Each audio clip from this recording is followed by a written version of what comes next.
But speaking of momentum, you had 10 years of it in the military. So what drew you to the military as a career in the first instance? Because I generally believe there's a couple of clear reasons for most people, but there's always, it's either by convenience or it's either by deeper meaning. And I'm keen to know which it was for you. I will say it was actually both. So I am. I think it's very unfashionable these days to say that you are sort of patriotic in a sense that doesn't mean running flags up a lamppost down on the south coast, but painting mini roundabouts. But it's just something I've always believed in. You know, I was born and raised in the UK and in London, and it's a country that has done so much for me over the years anyway. But also, being brutally honest, I never wanted to join the military when I was growing up. My father was in the military briefly, and I always just thought, no, not for me. And then it got to the end of university, and I was looking at where on earth I applied for a job, and I saw everyone saying, oh, I'm going to KPMG or here, there, and everywhere. And I just thought, absolutely not, that sounds dreadful. I cannot imagine myself doing that. And I thought, what do I like? Well, I like staying fit and active. I like working in groups of people. I like teamwork, and working in a team environment is something I thrive on. Oh God, I think the military might be the right answer. So I went and did my application, and ended up at Sandhurst, and then had a 10-year military career. A decade of service, which will obviously break down throughout the rest of this conversation, but the individual you arrive at Sandhurst as is very different to the one that leaves and then obviously develops in the career that follows. So what would you say were the biggest elements of character development that you experienced within the officer training? And then how did you actually apply those once you entered the working side of the job? Yeah, I think it's a really good question. I think it's one that's probably not necessarily addressed enough when people talk about this afterwards. Everybody enters as a different person, and the aim of Sandhurst is to homogenize people. And that's not to destroy your individuality, but it is to homogenize certain parts of the way that you think, that you operate, and your ability to cooperate with people very quickly, because you don't know the situation you're going to be thrown into. So it teaches you a core set of ways to operate. And those are immediately applicable with the other people around you because you've all been through the same training. I entered as a very wayward, post-university, not really sure what's going on guy. Did I thrive at Sandhurst? I don't know. I enjoyed it, and I obviously did all right. By no means the best, but the person who left was very, very much more grown up, responsible. I think it took me from being this person who really just kind of didn't care and who everything was about having fun, centre of attention, just that guy, to somebody who very, very much more cared about the people around them and achieving an outcome in the best way possible. And my mother actually said to me, she said it was the best thing that ever happened to me. And I can't really imagine where I would be in life if I hadn't been to the military. It's just completely unfathomable to me because I genuinely couldn't think of what I would have gone and done.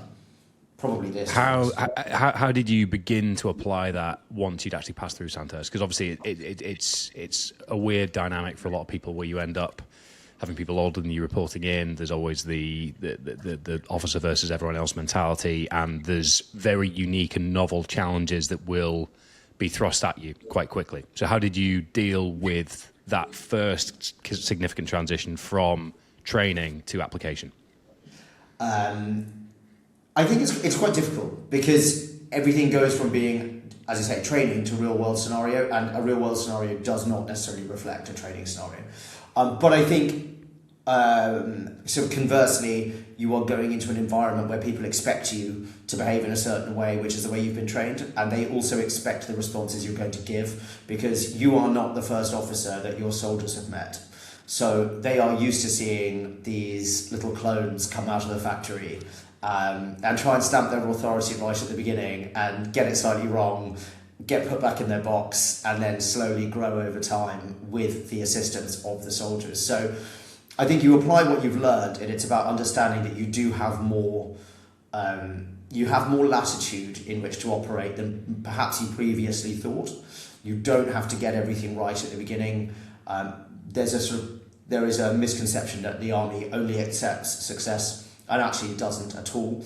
They do in most areas, and any good leader will promote the application of a good idea, even if it results in failure. Because if you have a failure in training, it means you're more likely to have success in the real world, in a real world application. So I think, yeah, it's a very strange one, because you start off by thinking, oh God, if I mess this up, all my soldiers are going to think I'm really, really bad. And actually that's not true. They will probably appreciate the attempt at trying, as long as it hasn't put them out too much. And then they will understand that you are trying to actually do something well, so that in the future you're going to deliver something that works first time.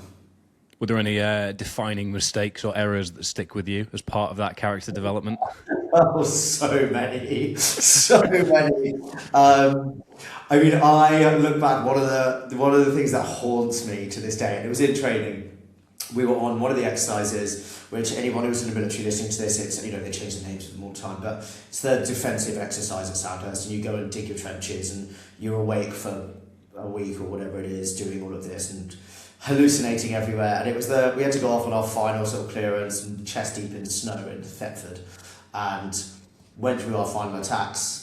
And I was meant to just be a bod, just a soldier with no rank, no responsibilities, nothing in the final attack. This is great. But people kept on going man down because they were so tired, and so I sort of kept getting bumped up the ladder of having responsibility for this final thing. And right at the end of it all, and they called, right, everybody stop, get your serialised kit out, the expensive stuff, and let's just check it's all there. And I went to sort of sling my day sack over my shoulder, and I was like, this is bizarre, why isn't this moving? And I just said to the guy behind me, I was like, am I wearing a day sack? He was like, no. I was like, oh no, I have left a full army day sack full of like radios, batteries, binoculars, like everything, all the stuff that you were told not to lose. I've left it somewhere along the last sort of 10k where we were. So anyway, I was sent off to go and follow that route back and go and find it. It was fine. They'd already found it. They had it ready to go. They just made me do the sort of 10k route back just to prove a point. But to this day, that absolutely haunts me. I'm sure it prepares you well for airports. You're not doing the passport pocket dance as regularly as a normal person might be, because you have that one defining experience. It's just the concept that we're sort of, you're getting on a bit at Sandhurst at this point as well, so it's really not a mistake we should be making. But you haven't slept in, I think, about 3 or 4 days by this point, so it is somewhat understandable. As my platoon commander said at times, I'm actually not really that bothered about it. You haven't been to sleep in this long, and I know for a fact you're probably hallucinating as you walk around. Sleep deprivation is one hell of a drug, isn't it? It really is. It really is unbelievable how much of an impact it has. What I will say though is, I think, because clearly in the military you go through it a lot, and it does mean that I'm able to function on much less sleep now, and it also means that the effects of sleep deprivation don't hit me in quite the same way, because I've seen. Just a quick anecdote. I went up Chimborazo mountain in South America a couple of years ago, and I went up with Adam Radcliffe. I don't know if you know Adam, but we kind of got linked. So Adam rode across the Atlantic last year with a bunch of veterans. He's not military himself, but with a bunch of other veterans, and raised a huge amount of money for charity. But Adam and I were put in touch by sort of a mutual friend, met up in South America, climbed this mountain. Neither of us had ever climbed a mountain like that before either. But it was so interesting to see the different stages where sleep deprivation hit us and how we were able to cope with it, because having been through it so many times before, the more I got tired, the more I could see Adam getting tired. But then my brain is conditioned to kick me into, let's keep everybody else moving. And it was a strange one to have to go back to that level of sort of interaction with somebody who is and you're also way less oxygen, you've been going for however long, you're at altitude, it's cold, but it was fascinating. I think that has sort of stayed with me and probably will forever. Does that make you more aware or less aware of how compromised and inhibited you are when sleep deprived? With what, sorry? In the sense that obviously experience of sleep deprivation, you're able to deal with it better, but is that through an awareness of how limited you are as a result, or you actually become conditioned to functioning better whilst in it, if you know what I mean? Because essentially, sleep deprivation, I can't remember what it is. I think after 24 hours being awake, it's the equivalent of having like 12 pints if you were to get behind a wheel. So driving tired it can be very, very dangerous, but can't be tangibly measured. So what would be very fascinating to me, I don't know whether this has been studied, is for someone like yourself who's had so much exposure to it in a career setting, would it be the equivalent for you of having had 6 pints rather than 12 because of conditioning, or are you just better at actually dealing with that compromise versus being less compromised? Do you know what I mean? Because I think any time you apply it in a civilian setting now where you feel like you can perform under sleep deprivation, is that experience and awareness that allows you to do so, or do you actually function better than someone else that would be equally sleep deprived?